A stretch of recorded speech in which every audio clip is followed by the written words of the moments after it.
How's it going, everyone? It's your boy Big D here. It's time to review Halt and Catch Fire, Season 2, Episode 1, titled SETI, whichever one you want to call it. I'm very bad at pronouncing that, or either it's SETI or, etc. Anyway, how's it going? Halt and Catch Fire, dude. I'm so sorry for the lighting, guys. I know, look at this. But in order to wear this, and this is a tradition, every Halt and Catch Fire, when I reviewed in Season 1 on my old channel, I wore this.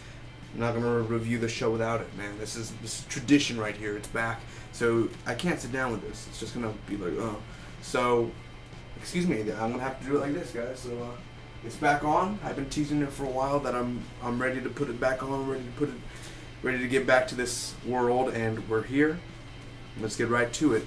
Spoiler review. If you have not seen the episode, go to amc.com/halt and catch fire. Thank you guys again for joining me here. It should take me less than 2 minutes to recap the episode, give you my opinions, pros and cons, and final score. And, shall we begin? First off, Parallax it's crashing. Now, Mutiny, which is the company that Donna and Cameron created, that Parallax is basically crashing, and it's an online network, their video game that they have. And they're struggling. Everyone's struggling. Yo-Yo and all the other workers that are at Mutiny, they're just having a hard time, and their power goes off. They break up, they break the whole block of power. Now, we see a giant pro, which of course Joe and Gordon worked on last season of all that of the giant. Now there's a pro, and it's a commercial. And Joe is in Austin, Texas. Now he's running, and he's with a new girlfriend. We didn't get to get her name. At least I did not. I'm so sorry that I didn't get to get her name. But he has a new girlfriend, and Joe and Gordon want to make a company. Now, I'm not saying they together, but Gordon, he's leaving because his company, or he was at Cardiff Electric, got bought. So Gordon's he wants to start again in his garage and create something new. So that's where he is. He's going to get his hands dirty. And Joe wants to start his own company. Now, the power company is calling Mutiny, and basically they have a lot of fines that they're going to have to deal with.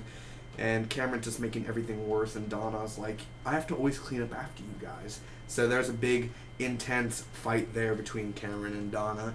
So Joe and Gordon are getting their checks. Of course, that means Joe has to leave Austin, go back to Dallas, and claim his money that Cardiff Electric, or the company that bought them, are giving. And the guy's name is Nathan. So he's like wearing a cowboy hat and everything. So Gordon, he gets around most like $828,000, around that price. I mean, that's quite a lot of money. I mean, that's close to $1 million. So Gordon, he got the money. He got his share, or he got his part, and cool. Now Joe goes in. He gets nothing because, of course, everyone knows that he burned that truck full of the Giants last year in Season 1. So this is one of the best moments out of the whole episode, is where Nathan goes crazy on Joe, and he's like, you get nothing. You lose. Like, basically, he's like Charlie and Willy Wonka. He's not gonna, you lose. You get nothing. Get out. Basically, that goes on. And I love how Lee Pace is just looking. He's doing that bad boy look, and he's just like listening, but he's like, yeah, yada, yada, blah, yeah, okay. I'm not going to break down in front of you. Alright, well, okay, goodbye. Well, whatever. And then totally, you just see, he wants to break down. You could tell right in the elevator when he gets with Gordon, he's, that's good for you, Gordon. So that happens. He gets his no money. Already past halfway, and, well, I already forgot her name. I totally forgot her name. My mind blank. Cameron. Yes, Cameron and Donna get these computers from this guy who played Rat Boy in Sons of Anarchy, and he's basically like, he has all these parts and everything, and that's where she gets her XTs and graphic cards and everything. And he basically rips them off because the parts that they get, it's in Chinese. And Gordon, he's just talking with his daughters. We finally get to see him with his daughters, and he's hanging out, and he'd go get some ice cream. And, he's trying to be the best father he can, or at least try to bond with them. And they start talking about 2 elephants, and he's like, yeah, theoretically we could get 2 elephants, but I don't think we have enough room, honey. It just makes me laugh because the way Scoot McNairy actually brings the humor into his character, and he starts to bleed because, you know, he did cocaine earlier, and I guess it's the after effects, blah, blah, blah. I was like, oh, you know, he's bleeding and everything, and they did, you'll bleed. It's pretty crazy. He's like, oh, yeah, it's okay. So we see the guy at the bar, the shady guy who has all the computer parts and everything in this van, and basically he makes a scene with Cameron, and he pushes her against the wall. No one does nothing, of course, because it's like 1985, and they're just like, all right, he's gonna get some. But basically, they go, and she ends up getting his keys. They steal 2 brand new XTs from his van. They take it to their car, and basically they leave. That's it. I mean, they got 2 brand new XTs. That's gonna help out a lot. That was one of the other great scenes. Now, Joe and the girl are basically engaged, his new girlfriend. Joe just comes back and he tells her, I have no money. I'm sorry. I love you. And she's like, we don't need the money. And at that moment, I was like, okay, well. And he's like, will you marry me? Gets on his knees, and yes, they are engaged. There you go. 1 episode in, new season. You know, 20 months later, the show opened up, by the way, with Joe and Cameron, and then it was like 20 months later in the house, and now it's Mutiny. But it was kind of, you know, but still, they're engaged. Wow. I don't even know the girl's name, and they're engaged, so congrats. After that, Joe and Cameron are playing Parallax, the game online. They don't even know they're playing each other. What are the irony of them playing each other online? And he's new subscriber? Yeah, just signed down. I was like, oh, you guys are right there. You're gonna get back together one day, hopefully. I don't think it'll work out. Anyway, Cameron goes and gets John Bosworth out of jail. She picks him up, and he comes out. He's like, hug. There you go. What did I think about this episode overall, guys? Of the season premiere of Halt and Catch Fire. I'm sorry if the lighting's so bad. I don't mean it to be bad, guys. I'm so sorry. I'm going to get on my cons first. The episode is slow. There are some slow moments, and there are some moments I didn't even mention. Because, to be honest, they're boring, those scenes. Like, Gordon was talking to these 3 ex-workers he used to work with, and it was just kind of a boring scene. It didn't have nothing to do around the whole story of the big plot of episode 1 here. So there are a few moments that are they're slow, and it's confusing. I recommend you guys to watch season 1. If you have not seen season 1 and you're watching season 2, it's on Netflix, or go buy it. It's like $20 at Walmart or any store. Go buy Halt and Catch Fire season 1. It's a fantastic season. This show is even lucky. It's lucky to have a second season. The ratings were so low and shitty last year that there was no chance of getting a revival, but AMC ended up like, you know what? We have money in the budget, you know, and, well, they did a second season, so we were lucky enough to get one. And I'm one of those who were like, save Halt and Catch Fire, let's do this. And it happened, but still, it is a little confusing because it jumps 20 months later, and then, you know, it takes a while, and at the end of the episode, then you're like, okay, I get it. Okay, now, but still, over the whole hour, it gets confusing time to time. And still, I really don't know the reason why he ended up burning the computers. I still don't understand that reason. Joe and Gordon barely talk.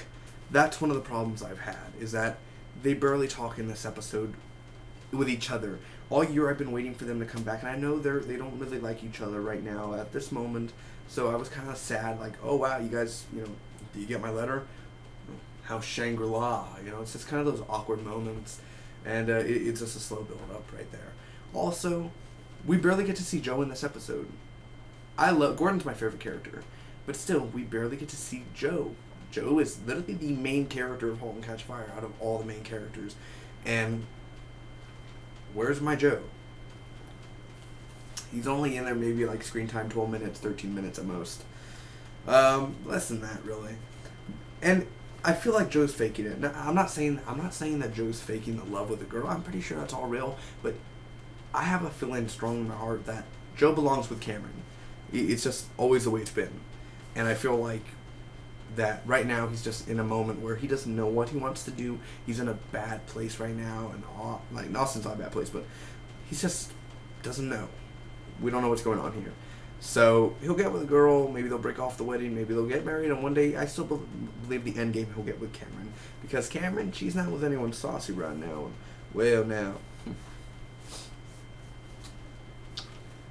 Anyway, those are the cons right there. Now the pros. First off, let's get to the ending, man. John Bosworth is back, the main player up in here, and I enjoyed that ending. The ending just makes you smile. The ending makes you chuckle, and it's just like, you know what? This is good. This is good to be back into this world. And he did his time. He did the crime. He did the time. Back to business now, shall we? Also, mutiny, and we actually get to see the struggle. It doesn't feel scripted. It feels real. It feels like, okay, he's doing this, he's doing that, she's doing this. Oh, she's on the phone talking to a customer. Okay, everything felt so struggling, and it felt like, oh my gosh, if I was working here, what am I doing? What do I do? What do I do? It feels like that, and it's basically, it hurts your head in a way, but at the end, you're kind of like, you know what, that felt real. That didn't feel fake. It felt real, and like I was actually there at the company. The new looks. I like Lee Pace's new haircut for Joe. I like Gordon. He doesn't have a beard so far. I wish he had a beard back, but he will get it later this season, of course. We'll see. And Cameron's long hair now, and Donna's kind of, she's not have that mom look no more. I hate that lighting right there. Why does it do that?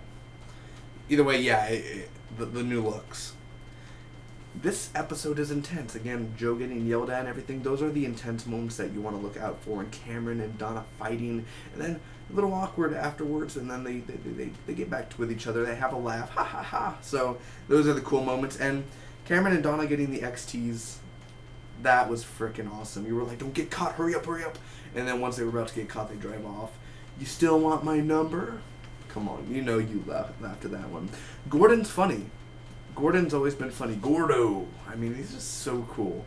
And the bleeding and the whole thing. Like, he's really depressing in the beginning. And that's kind of like, ugh. Don't be a depressed Gordon. Just be chill. Be cool. Be cool, man. And then afterwards, he just... two elephants. And then he just has a bunch of one-liners overall. So, Gordon is awesome. Skip McNary.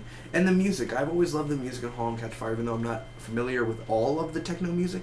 But for what they had some pop or rock music in here, heavy metal, and then they go to, you know, the regular music. So I enjoyed the music in there. And I like how they got ripped off, because it reminds me just of season 1 of the Cabbage Patch, when Gordon bought it for his daughter, and it was just a brick in a box. You remember that? It brought memories, and I was like, they got ripped off again. Just now it's Donna and Cameron. Okay, that happened. And Joe's new girl. I don't even know her name, but I do like her in a sort of sense. I want to see where they go.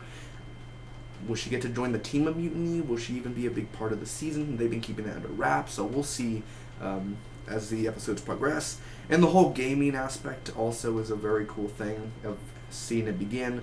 And I love the way it's filmed and the camera angles. It's very artistic in the way how the lighting is, and the just overall the filming and the angles. I enjoy that so much. And also the references. They reference Eddie Murphy, Beverly Hills Cops, and other 80s cultures. And also the Giant Pro commercial. Come on. So overall, I'm going to give this Halt and Catch Fire Season 2, Episode 1 review and I'm going to give this episode a B+. This is an 8.60 out of a 10. It's a good season premiere. It's not great. It's not okay. It's not bad. It's just good. It's really good. And overall, I recommend you guys, if you've seen Season 1 and you just spoiled yourself for Season 2, watch it. And if you've seen it already, you know how awesome it is. And I want you guys to tell me your pros and cons and tell me what you hate about the season premiere and what you love about it and what you want to see happen down the road with Gordon and Joe and the other characters, Cameron, Donna, and what's going to happen with John Bosworth and all these other things, man. So tell me your thoughts. Thank you guys so much for watching. Hope all of you enjoyed. I'll see you weekly for Halt and Catch Fire. Also, other shows I'm reviewing in the future here in June, July. The Strain, The Last Ship, Falling Skies, Legends, Fear the Walking Dead, Wayward Pines. I'm going to be trying out Hannibal this Thursday. Yes, you heard me right. The third season of Hannibal. Going to be checking that out. And also Aquarius. I'll see you guys for the next one. I'm sorry I make this so long. Sorry. I'll catch you guys next time. Let Spock be with you always. Feel free to subscribe.